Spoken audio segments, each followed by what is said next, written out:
Hey, what's going on, guys? It's Dimitri Johnson, and you're listening to MMALatestNews.com. It's time to roll, baby.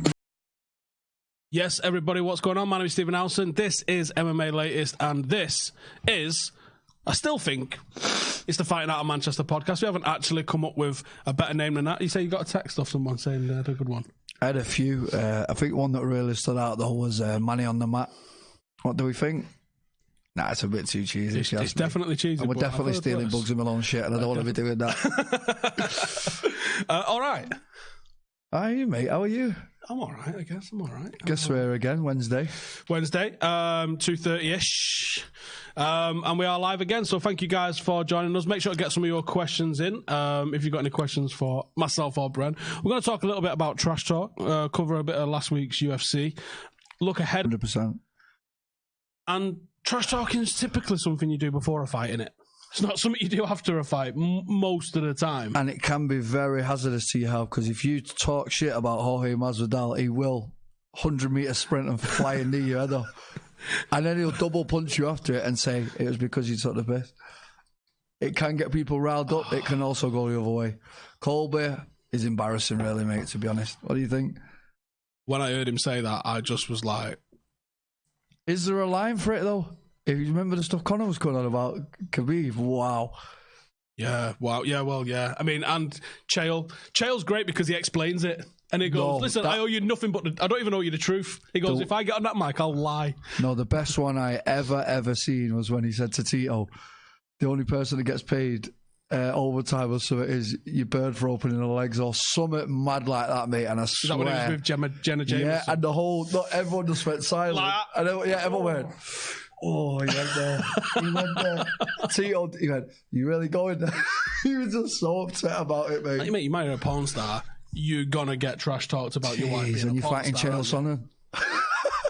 You're with a porn star. Mate, some of the shit that he said about people in Brazil and then went and fought Colby. In Brazil. No, Chael. Colby did it too, don't forget. Called them all filthy animals and then turned up there. He's a fucking bellend, isn't he?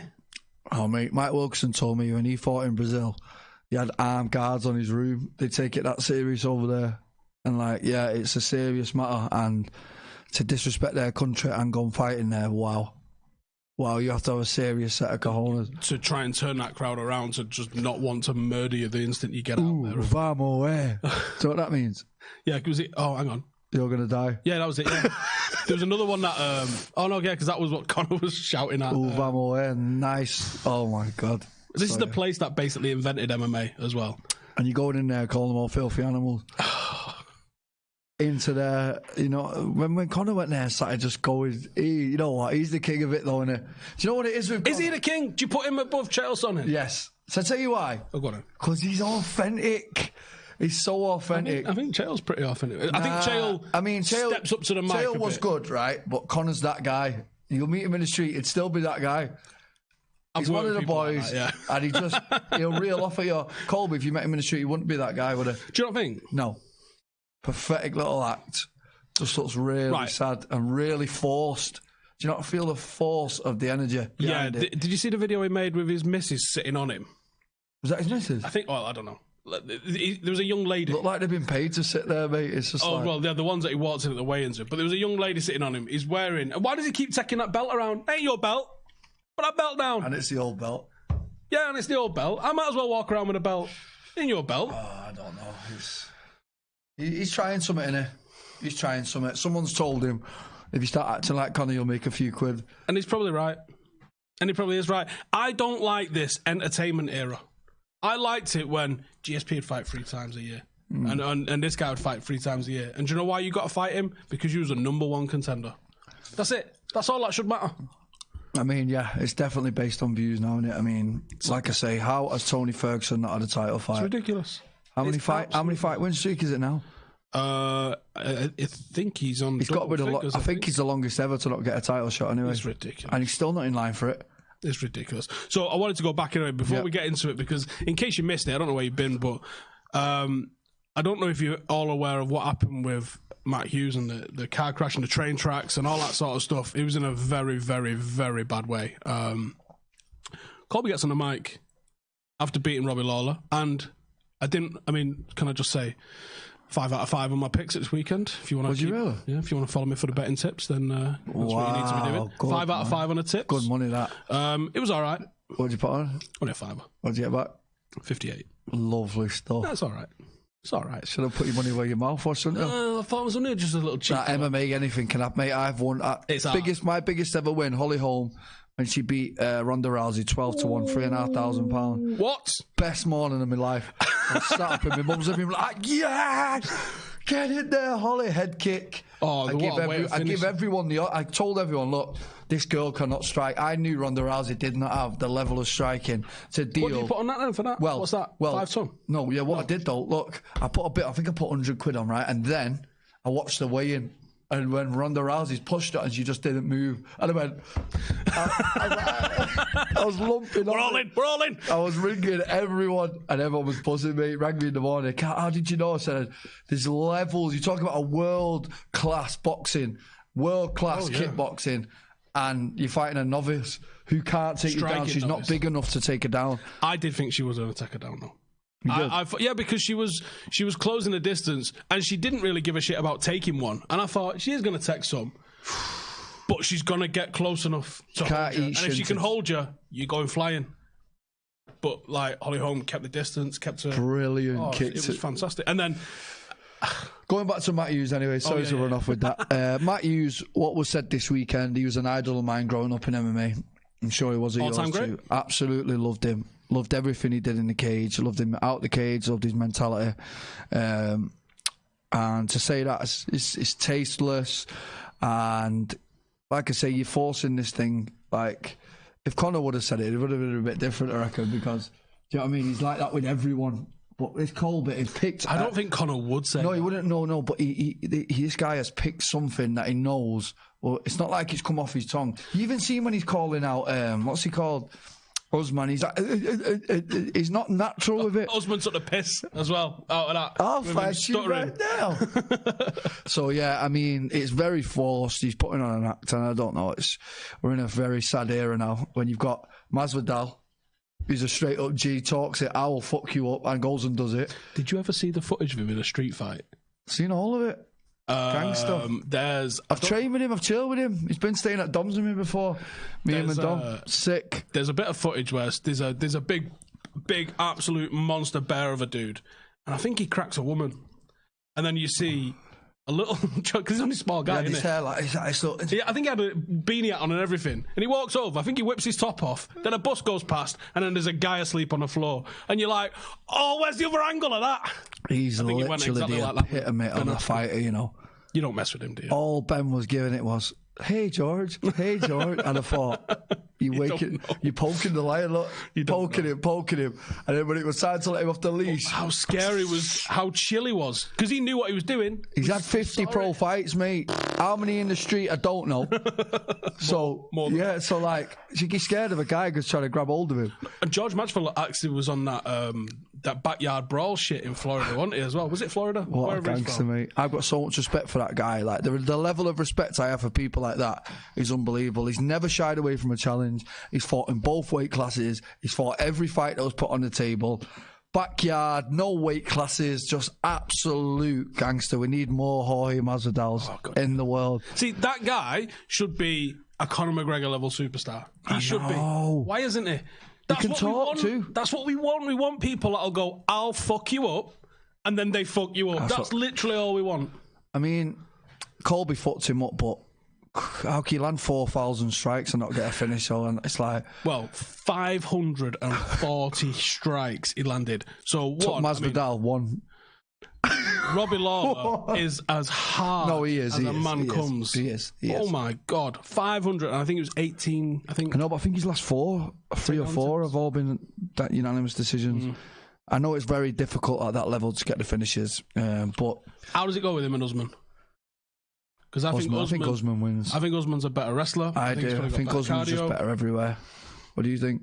Yeah, I don't see what's Colby going to bring. Where's the X factor Colby's got? Unless he can get under his skin, and I think Usman's a bit cool for that. I don't think he's going to get flustered. Did I tell you a story about Usman, right? So this is the truth as well. Day he fights Tyron Woodley for the title. This is his big shot, right?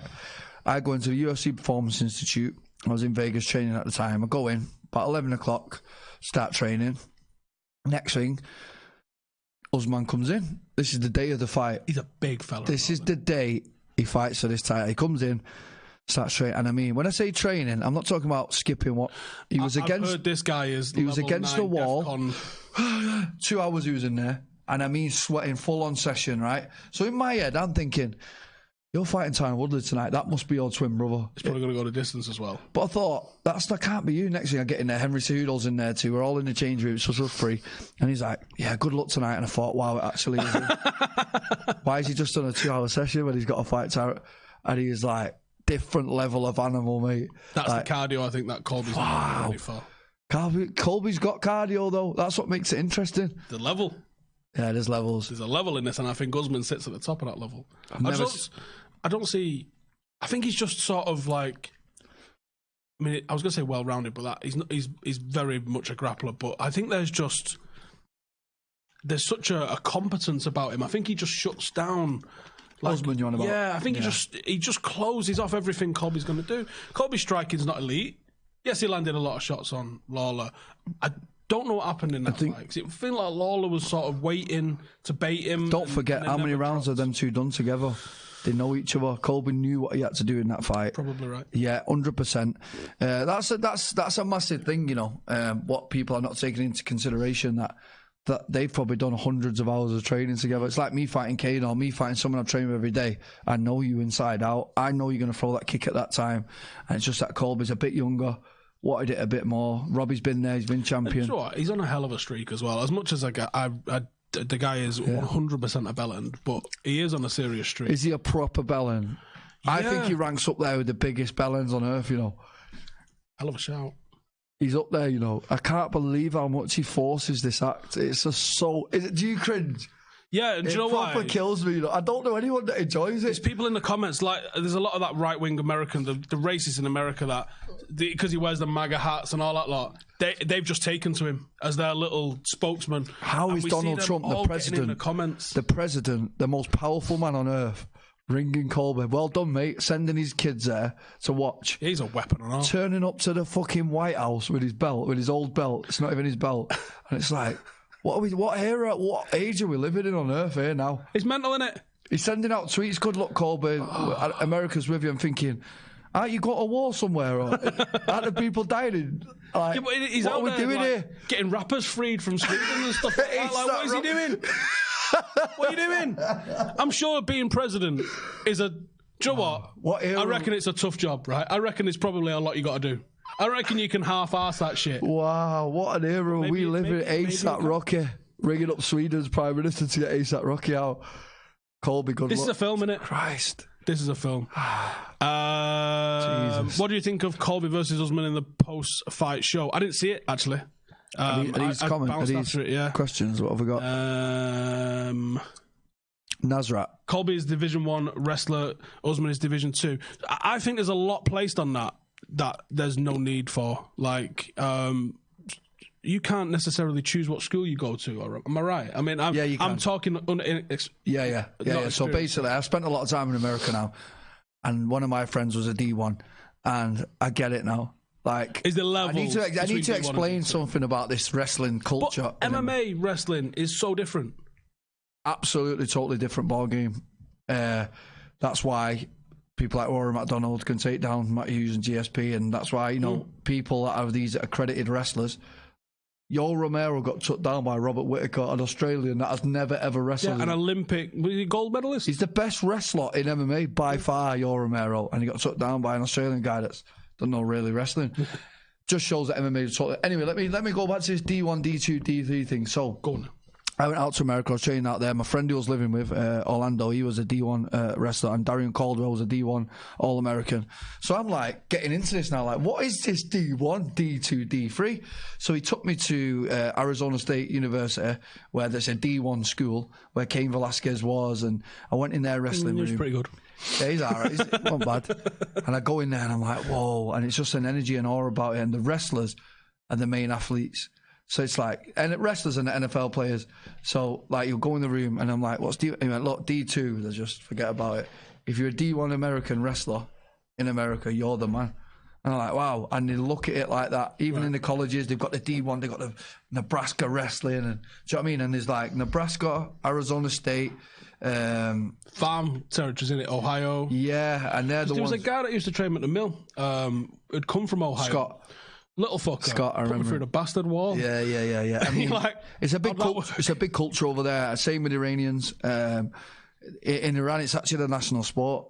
So like we're playing football, they're playing wrestling. 50,000 seaters to watch a wrestling match. Mental. Absolute. I love it though. I love wrestling. I love that. I mean, it's not really been taken over here, has it? You go to the Y Club. I'm training with the national team, mate. Wrestling guys. Why. I saw you've been at ASW a lot. Yeah. Last couple of weeks. Is that you know what we were talking about? Yeah. Listen, at the end of the day, wrestling is the most. I know why Henry Cejudo's a 2-weight champion.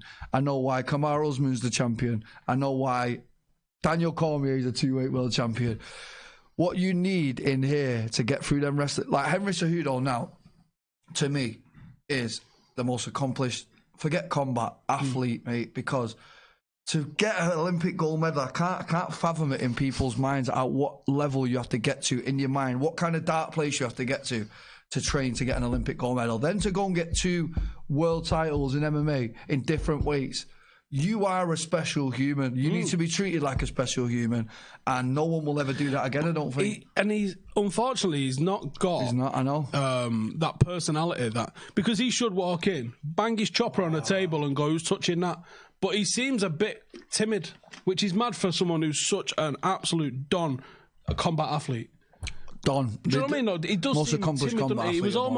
He was almost begging for fights. He's half going cringe as well. Yeah, he's half trying it as well. But it doesn't suit him at all. Does it suit Colby?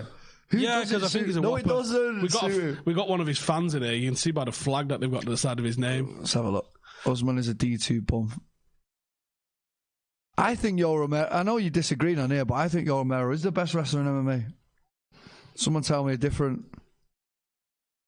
You Euro fuels have got low wrestling IQ. Listen, mate, I've been out there wrestling. I know about wrestling D1, D2, D3, and I know that to be a D1 All-American. So, do you know what All-American means? I'm going to assume it's like we had a room the top roster where at Alliance at one time there was me. The best. They had Phil Davis, who was a D1 All-American, Darian Caldwell, D1 All-American, Ed Ruth, D1 All-American. And they were like, look, this is the best wrestling room in the country right now. And I swear, them wrestling sessions, mate, with them guys, he's just a totally different ball game. And I definitely know why the emphasis is on this D1 thing. And like I say, Phil Davis is another one that's just probably transitioned wrestling over into MMA better than most, and he really. But this is the thing. Wrestling is a base. Yeah. But wrestling isn't the sport. MMA is the sport. Yeah. You've still got to, you're not getting punched in the head. Do you know why wrestlers do the best in MMA, though? Because I think it's octagon control. I think it's mentality. And I think it's fitness. I think there's a few of those things. Yeah, I just think, like I say, to be a D1 All-American or get into that kind of category, the level of... I can't believe how hard these men train and these wrestlers. They're drilled, instilled in them from a young age. That's why the Chechens we were talking about, Dagestanis... Iranian, they were in a different place in the mind. There's a difference between the Iranian style and this American D1, yeah, they're all D2. different. They're all different. They explained it to me, the Iranians. They said that the Americans are more fitness, shoot all the time. The Iranians are a bit more technical. The Russians like the 2-on-1 tie-ups from up top. Everyone's got their own style. And what's the Dagestani one? Oh, they're just a smash. Yeah, they'll just kill you. Smash. Straight kill you. But no, they're all good in their own way. I've trained with Russians, Iranians, Americans, and they've all got their own style, especially the Russians. And knobheads from Wigan. Oh, mate, listen. We in England are just a poor wrestling outfit, you know, when you look around the world. And didn't it come from here? Well, I think wrestling was part of the original Olympic Games, wasn't it? But catch comes from Wigan. And that's Billy Robinson's and the Snake Pit and all that sort of stuff. And we know a bit about that, don't we? We do know a little bit about that. The first place I actually met Stephen Howson. Getting my head twisted off. Yeah, he was... Why is catch wrestling so nasty? Can you explain for those who probably don't know? Because you've got a few catch wrestlers that have done well. Sakuraba being a big one. Josh Barnett being another one. There's another couple of catch wrestlers that I can't think off the top of my head that are doing a little bit of bits, but it's not that. It's not the same as freestyle American wrestling. It's more submission wrestling. So from my understanding, because I've done both, jiu-jitsu is more gi based, come from Brazil. and it's more of a slower art. Did you know that? They work to get the stuff on. The triangles will be set up in certain ways. Catch wrestling is dive on something and yank it. I just normally necks and wrists. Neck, start pulling your neck.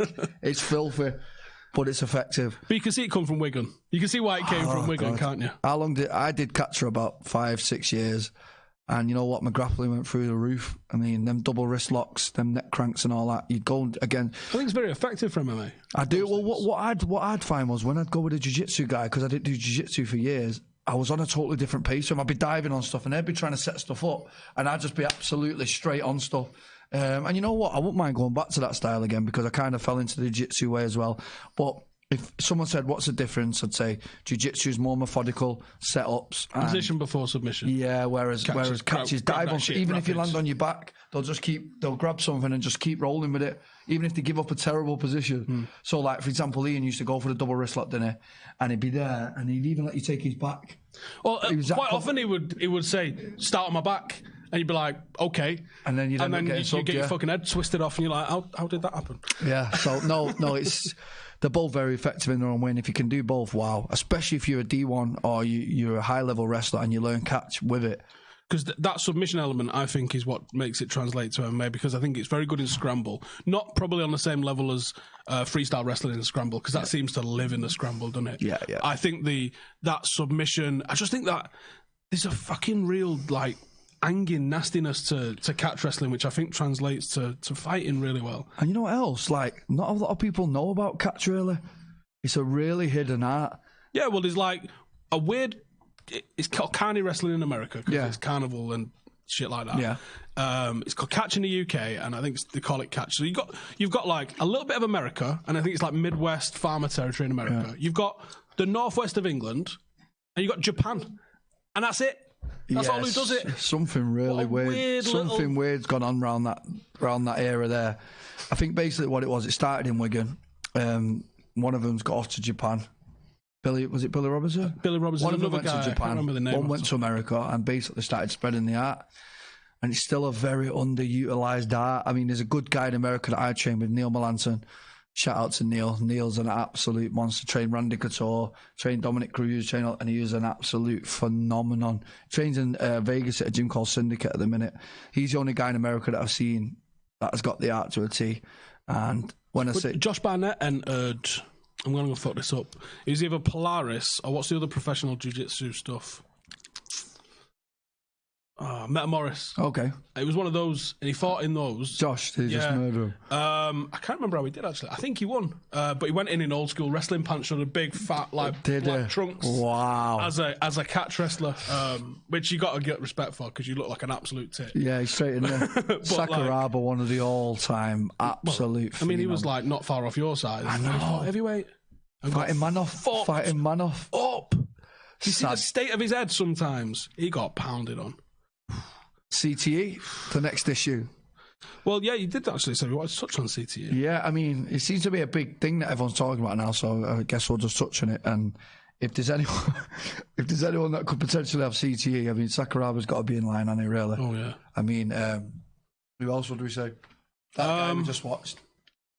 What's the fight you'd have shown? Oh, James Thompson. If you have a look at Alex Emelianenko and James Thompson, I think James is in a bad way with CTE. Crow Cop don't look good. I mean, there's not many MMA fighters off the top of my head that have got it. That I can think of. Certainly not successful ones. Gary Goodridge is in a really bad place with it. Mark Coleman. Oh, God, yeah, Mark Coleman. There's quite a few. Fuck, he used to drop headbutts on people. I mean, listen, this is an unforgiving sport. We're getting punched and kicked in the face, need ferociously, and you do that over the course of 15 years. There's obviously going to be repercussions. I mean, I personally don't think it's as dangerous as boxing. No, I would agree on that. I think a lot of people agree on that. Do you agree? Oh, totally. I mean, the repetitive strikes to the head for 12 rounds, or that 10-second count. I know. When you go down, you don't get that in MMA because you're like, it's over, mate. Yeah, I mean, you do take a few good few hits after you're knocked out in MMA though on the floor if a ref's not quick enough. But I reckon if you looked at the impact of that, because let's be honest, if you've been put on your ass in boxing, you're concussed already. You're already concussed. If your lights have gone out and you pop back up, even if you're there on fitness and heart, you're already concussed. Those next 10 blows you're getting are now causing proper damage, I think. Whereas that flash knockout in MMA, 1 or 2 on the chin, I don't think that's as bad as another round or 2 that you're going to get standing up. I'm on my 29th fight now. 29th. Can see it on your nose, mate. I know, wait, well. And I've still never been knocked out to this day. Never been knocked out. Fucking hell, Brendan. I know, never been knocked down. Why would you say that? No, sorry. I have to put it out there, though, because I don't know, it's pretty good, though, isn't it, really? It is pretty good. To this level. But couldn't we ask this after we've retired and you go, do you know what? I never got knocked down. Rather than setting it up now, because this is getting clipped up to fuck when he gets put on his ass in October. Set myself up for a fall there. But anyway, I think that's a pretty good thing. I have been rocked. I remember there's 2 times I've been rocked, and I think that's pretty good as well. They were both in training. I remember I was in London, and I was just there, tired, cutting weight, boom, got hit with a head kick. It was like, lost my legs for a second. I don't know if you've been rocked before. I sparred a heavyweight at Hyde MMA when I was only a welterweight, a while ago. And he hit me with an uppercut. And I stayed still, and the whole room span round me. Yeah. And I just heard someone go, "Are you all right?" And I was like, "Yeah." And they was like, "All right, carry on." Then. I need to explain what happens just for everyone. So you'll be in the fight, and you're watching that person. You laser light with them, and then all of a sudden, someone's go ding, and it's like someone's got a big bell and gone boom, and then you're like, and you're like, whoa. When I fought Mike Wilson in Bingo, I remember he hit me with a right hand, right? And I swear, 3 of them was in front of me at one. I thought, which one do I hit? There's 3 of them. And he's not lining Rocky, innit? Hit the one in the middle. He's come running, he's come running at me, right? And I'm rocked. And I'm thinking, which one here now do I hit? Literally, that's how bad it was. And all I can hear is, and a mad crowd just going mental for him to kill me. Like I was in the Gladiator. Like he's one of them. Yeah. And I remember thinking, I just had to kind of get my bearings, but I remember in my head thinking, one more and it's over. You actually kind of know, like, you get like a ring and you see them and you're like, whoa, and then you're like, you just know that half a clip and it's over now. And that's why you see in fights, they're like this and they're just scrambling to get any kind just of... hold. Yeah, like that's all you want, because you're so scrambled, your brain's been rocked and it's like, where am I? So in that second, you're like, right, okay, just grab, and that's why... I do think MMA is safer than boxing, because you'll get that in boxing and take, you all right? Yeah, and they say, yeah, they're all right, but they're not all right. Because the rounds are shorter as well. You also get a sit-downs coming well faster. You get rocked with 10 seconds gone in an MMA fight. That's a long time to go before that next round of holding on, and you might get stuffed into a corner. It's quite easy. Obviously, you spar striking a lot. How easy is it if you get rocked and you know there's not going to be a takedown coming? Just keep the distance. Just fuck off out the way. You can do it, can't you? Got so much respect for you boxers out there, mate, because once you hear that ping, and everyone's heard that bell ring, and once you hear that bell ring in your head, you know you've got about a minute to survive. Yeah, and to get your legs back up. Yeah, and they feel like they've disappeared. You feel like someone's axed your legs off and they've just flew into the air, and you're just like trying to find them. You're like this, trying to find them. Yeah, it's a proper crazy feeling, and I don't know if once you get knocked out clean, I don't know how long does it take to come back from that. And do you ever come back from that? Many times? Look how fast people get knocked out, and like Chuck Liddell, iron chin, hit him with an iron bar. It just hit you again. It went once, and then you go, and I think your brain goes, "Oh, got a shortcut." Is that what happens? I think so. I mean, that's probably not a very scientific explanation of what happens, but I reckon there's something in that. I mean, think about what's actually going on. Your brain is shutting off your body, going, "Listen, it's over, mate." Well, I think there's survival instincts that are going on. I'm going to explain this really crudely. You see a lot of it with veterans like myself. Testosterone levels go through the floor after you go to war, stuff like that. My own take on that is your brain, your body's going, don't want to fight no more. Yeah. Don't want to fight no more. Let's drop this guy's testosterone. Don't want to fight no more. And I think that's a similar sort of things happening. You get knocked out a couple of times and your body just goes, we're not going to be resilient anymore to this. We're just going to go. And then I think that's you. Yeah. I think if you get a few, 2 or 3, I mean, like, this is where you'd hope someone like BJ Penn's mates are going to step in and go. He's not been knocked out, though. No. Just takes hidings. Yeah. What's worse? I think getting twatted. Yeah, I think just I'd rather get shut off. I think the lights out. The lights are out. Wake me up. Look at Ricky Hatton. Hard as a coffin nail. And then Pacquiao. That'd have changed his brain. There's no way that didn't change his brain. We've seen some. I mean, Ben Askren. That was horrific. Let me find a quote for that, actually, because we did put something out on. I mean, over to on take to understand the power that goes into a running knee is like it's the most incredible amount of force generated. And how's your head? What about Venom Page in that knee? Oh, I was cage side for that. He it sounded absolutely like caved his head in. It sounded like the only way I could describe it is like a cricket bat. I think that went past CT. He actually touched his brain with the knee. Done. Like the guy turned away, and he turned. I was literally cage side, and he turned away, and there was a fold in his head, in his fucking skull.